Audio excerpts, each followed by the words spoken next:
Subscribe करें और देखें हर मंडे एक हिला देने वाली horror story. Bell icon press करना ना भूलें।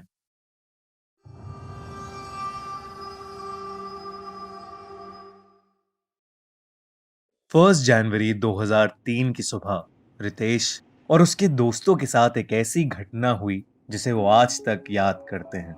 उस समय रितेश सूरत की एक आईटी कंपनी में जॉब कर रहा था। साल 2002 खत्म होने वाला था और न्यू ईयर सेलिब्रेट करने के लिए रितेश ने डूमास बीच जाने का प्लान बनाया। 31st की शाम को वो अपने दो और दोस्तों को लेकर डूमास बीच के पास एक रिजॉर्ट पर पहुंचे, जहां न्यू ईयर की एक पार्टी चल रही थी। रिजॉर्ट के स्टाफ को कुछ पैसे देकर उन्होंने अपने लिए ड्रिंक्स का जुगाड़ भी कर लिया था। खूब जोरों शोरों से रिजॉर्ट में पार्टी करने के बाद वो समुद्र के किनारे बैठने डूमास बीच की ओर चले। रिजॉर्ट के एक वेटर ने उन्हें रोक के बताया कि डूमास बीच हॉन्टेड है और वहां रात में आत्माएं भटकती हैं और उनको वहां जाने से मना किया। पर उन तीनों ने उस वेटर की बात नहीं सुनी और डूमास बीच चले गए।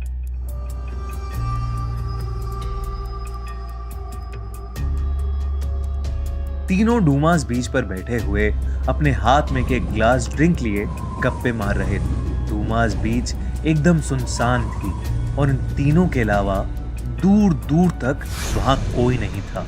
पर कुछ ही देर में रितेश के दोस्त रवि को वहां दूर कोई खड़ा दिखा, जो धीरे धीरे उसके पास आ रहा था। उसका चेहरा धुंधला था और ऐसा लग रहा था कि जैसे वो बस एक प्रोजेक्शन हो। रवि ने जब ये बात अपने दोनों दोस्तों को बताई तो उन्हें कुछ नहीं दिखा और उन्होंने उसका मजाक बनाना शुरू कर दिया। रितेश ने बोला कि उसे ज्यादा चढ़ गई है और अब उसे और नहीं पीना चाहिए। पर रवि काफी श्योर था कि कुछ तो अजीब है। वो बार बार उसी धुंधले चेहरे वाली उस औरत को देख रहा था। देखते देखते अचानक वो उसके पास आ गई और उसके आर पार हो गई। रवि को एकदम से काफी अनईजी लगने लगा और वो चक्कर खा के नीचे बैठ गया।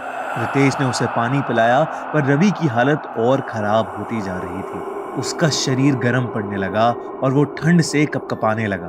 उन्होंने वापस रिजॉर्ट जाने का सोचा पर रवि चलने की हालत में नहीं था।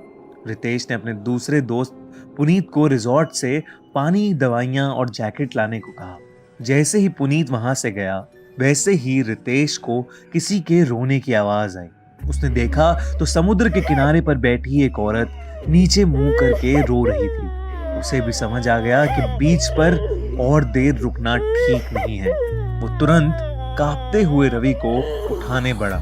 जैसे ही रितेश ने रवि को खींचा, रवि ने कांपना बंद कर दिया और रितेश को बहुत जोर से पीछे धक्का दिया। रवि की आंखों में एक अजीब सी चमक थी। उसने गुस्से में रितेश को देखा, जिससे रितेश बहुत ज्यादा घबरा गया। इतने में पुनीत भी रिजॉर्ट के स्टाफ को लेकर वहां पहुंच गया। रवि उन सब को देखकर बहुत जोर से गुस्से में चिल्लाया और ये देखकर रिजॉर्ट वालों ने आग जलाकर उसे डराया और बहुत कोशिशों के बाद उसे बांध दिया। वो कुछ देर और चिल्लाया पर फिर बेहोश होकर नीचे गिर गया। रवि को सुबह सुबह पास के हॉस्पिटल ले जाया गया तो उसे मालूम हुआ कि उसे 107 डिग्री बुखार था। 2 दिन हॉस्पिटल में रह के वो ठीक तो हो गया, लेकिन उसे अपने साथ हुई घटना के बारे में कुछ याद नहीं। पर रितेश और पुनीत इस हादसे को कभी नहीं भूल पाए। अगर आपको ये कहानी अच्छी लगी तो हमें अभी सब्सक्राइब करिए और सुनिए हर मंडे एक ऐसी ही हिला देने वाली हॉरर स्टोरी। और हमारा इंस्टाग्राम पेज और फेसबुक पेज जरूर फॉलो करें।